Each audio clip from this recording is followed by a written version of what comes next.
2025년 12월 12일 금요일 새벽 기도회를 하나님께 드리겠습니다.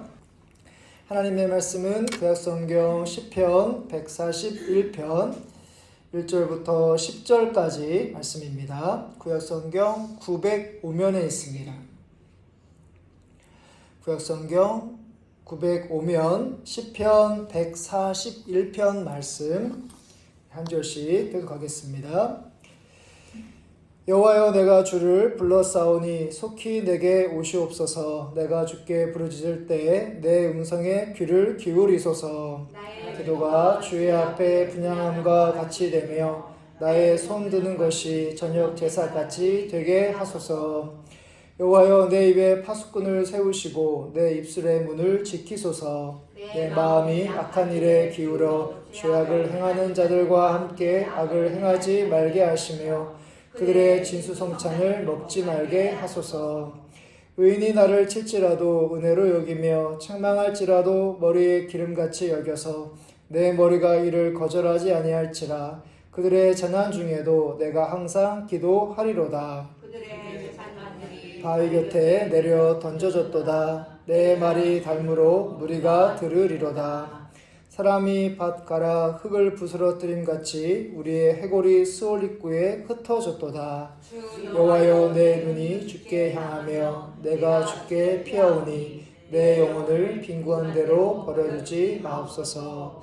나를 지키사 그들이 나를 잡으려고 놓은 올무와 악을 행하는 자들의 함정에서 벗어나게 하옵소서. 악인은 자기 그물에 걸리게 하시고 나만은 온전히 면하게 하소서. 아멘. 오늘 시편 141편도 쓴 이가 다윗으로 그는 고난 중에 하나님을 찾고 그 기도를 받아주시기를 간절히 바라고 있습니다. 1절의 말씀을 보면 여호와여, 내가 주를 불러싸오니 속히 내게 오시옵소서. 내가 주께 부르짖을 때에 내 음성에 귀를 기울이소서. 다윗은 악인으로부터 고통을 받을 때 어김없이 하나님께 기도하고 있는데요. 그는 자신의 기도에 대하여 하나님이 마땅히 들어주어야 한다는 식으로 당당하게 요구하지 않고 자신에게 오시며 또한 자신의 그 기도에 귀를 기울이시며 또한 자비를 베풀어 달라고 하나님께 기도하고 있습니다. 자신의 기도가 하나님께 연락되기를 원하는 모습을 2절에서 이렇게 묘사하고 있습니다. 나의 기도가 주의 앞에 분향함과 같이 되며 나의 손 드는 것이 저녁 제사같이 되게 하소서. 다윗은 자신의 기도를 하나님께서 받아주시기를 사모합니다. 그리고 저녁 제사라는 표현을 사용합니다. 제사는 우리가 레위기에서 보는 것처럼 하나님께서 이스라엘 백성들을 위하여 죄를 사해 주시기 위하여 만든 제도입니다. 이스라엘 백성들이 죄를 지었을 때 창세기 말씀에 의하면 죄를 지은 사람은 모든 사람이 반드시 죽을 수밖에 없는데요. 하나님께서 선택하신 이스라엘 백성들이 죽지 않게 하기 위해서 하나님께서 말씀하신 흠없는 소와 양 같은 그런 제물을 하나님께 드릴 경우에 하나님께서 이스라엘 백성들의 죄를 그 동물들에게 전가시켜서 이스라엘 백성들의 죄를 그 동물에게 넘기셔서 동물을 이제 하나님께 제사를 드리면 피를 흘려서 제사를 드리면 하나님께서 이스라엘 백성들의 죄를 사해 주시기 위해서 만든 것이 바로 제사라는 것을 우리가 잘 알고 있습니다. 그러니까 다윗은 자신이 아무리 의롭다 하더라도 거룩하신 하나님 앞에서는 죄인에 불과하기에 고난 중에 드리는 자신의 기도를 하나님께서 의롭게 받아주셔서 그 기도대로 이루어 주시기를 조심스럽게 요청하고 있었던 것이죠. 다윗의 기도하는 이 자세와 마음가짐을 보면서 우리의 기도 생활을 한번 돌아보게 됩니다. 우리는 다윗보다 덜한 고통 가운데 있음에도 또 다윗보다 덜 의로운 삶을 살아가는데도 당당하게 하나님께 내 기도를 들어달라라고 요청하고 또한 내가 원하는 대로 하나님께서 이루어 주시지 않으면 또한 실망하는 그런 경우가 우리 가운데 참 많은 것 같습니다. 앞으로 이런 식으로 우리가 기도하기보다는 오늘 말씀의 다윗처럼 우리가 고난과 고통이 있었을 때 하나님께 아뢰되 하나님께서 우리를 미쁘게 여겨주셔서 그 기도를 기꺼이 받아주시기를 바라는, 그러니까 겸손히 하나님께 기도할 수 있는 여러분들의 기도 생활이 되시기를 간절히 바랍니다. 아멘.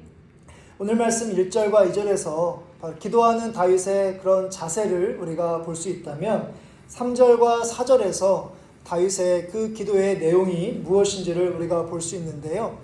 자신을 악에서 지켜달라고 기도하고 있습니다. 4절의 말씀을 보면 내 마음이 악한 일에 기울어 죄악을 행하는 자들과 함께 악을 행하지 말게 하시며 그들의 진수성찬을 먹지 말게 하소서. 다윗이 하나님께 3절 말씀에서 내 입에 파수꾼을 세우시고 내 입술의 문을 지키소서라고 기도하는 그 내용이 참 인상적입니다. 다윗 자신도 악인처럼 악한 말을 그들에게 할 수 있는 존재라는 것을 그가 인정하고 있습니다. 우리가 어제 새벽에 살펴보았던 것처럼 악인은 다양한 방식으로 다윗을 공격하고 있었는데요. 그 중에 하나가 독사 같은 악한 말로 바로 다윗을 죽이려고 했던 방법이 있었습니다. 그 공격으로 다윗이 고통을 당할 때 마찬가지로 다윗도 악한 말로 되갚을 수 있기 때문에 하나님이 바로 다윗 자신이 그러지 않게 해달라고 바로 막아달라고 기도하고 있습니다. 자신의 마음도 죄악을 행하는 자들과 함께 악을 행하지 않게 해달라고 기도하고 있었던 것이죠. 다윗의 이 기도에서 성숙한 사람의 기도가 어떠해야 되는지 우리가 배우게 됩니다. 누군가로부터 상처와 아픔을 겪게 되면, 특별히 말로 우리가 상처를 겪게 되면 동일한 방법으로 돌려주려 할 때가 참 많습니다. 만일 그러하다면 우리는 그 사람과 똑같은 사람이 되는 것이죠. 이는 악한 세력이 간절히 원하는 그런 바입니다. 우리가 고난을 당할 때 사탄과 마귀와 같은 악한 세력이 가장 싫어하는 것은 바로 우리가 하나님께 기도로 가까이 나아가는 것입니다. 우리가 이 어려운 상황 가운데서도 하나님께 기도하고 하나님과 친밀한 그런 관계를 맺어가고 하나님의 음성을 듣고 하나님의 방식대로 대처해 나가는 것을 바로 사탄 마귀와 같은 악한 세력이 가장 싫어하고 가장 좋아하는 것은 뭐냐면 바로 똑같은 방식으로 악한 사람이 말로 우리를 힘들게 하면 우리도 똑같이 말로 그 사람들을 힘들게 하는 것을 바로 악한 세력이 가장 좋아한다는 것을 다윗이 알고 있었던 것이죠. 우리에게도 악한 사람의 방식대로 맞설 가능성이 충분히 있기 때문에 그들처럼 행하지 않게 하시기를 기도할 수 있는 여러분들 되시기를 바랍니다. 이제 마지막으로 다윗은 자신의 눈이 주를 향하여 하나님을 피난처로 삼게 해달라고 기도하고 있습니다. 우리가 읽은 말씀 가운데 특별히 8절의 말씀, 8절 말씀 우리 같이 함께 한 목소리로 읽어보도록 하겠습니다. 주 여호와여, 내 눈이 주께 향하며 내가 주께 피하오니 내 영혼을 빈궁한 대로 버려두지 마옵소서. 아멘. 이 기도에서 알 수 있는 것은 지금 다윗이 자신의 힘으로 결코 자신의 고난에서 벗어날 수 없음을 인정하고 있다는 사실입니다. 자신을 해하려는 사람은 많고 또한 그들이 숨겨놓은 올무와 함정이 많기 때문에 자신의 힘으로 결코 빠져나갈 수 없음을 다윗이 알고 있기 때문에 바로 하나님을 향하여 자신을 숨겨달라고, 하나님이 자신의 피난처가 되게 해달라고 기도하고 있습니다. 기도는 여러분들처럼 기도하시는 분들은 겸손한 자들만이 기도를 할 수 있습니다. 나의 능력과 나의 지혜로 지금의 어려운 상황들을 헤쳐나갈 수 있다라고 생각하는 사람들은 결코 하나님께 기도하지 않기 때문이죠. 항상 기도하시는 여러분들의 눈이 주님을 향하시고 순간순간마다 하나님께서 여러분들을 숨겨주시는, 하나님이 여러분들의 피난처가 되어주심으로 여러분들의 영혼을 지켜주시는 오늘 하루가 되시기를, 하나님께서 기뻐하시는 선하고 거룩한 길을 걸어가시는 하나님의 백성들 되시기를 주님의 이름으로 축복합니다.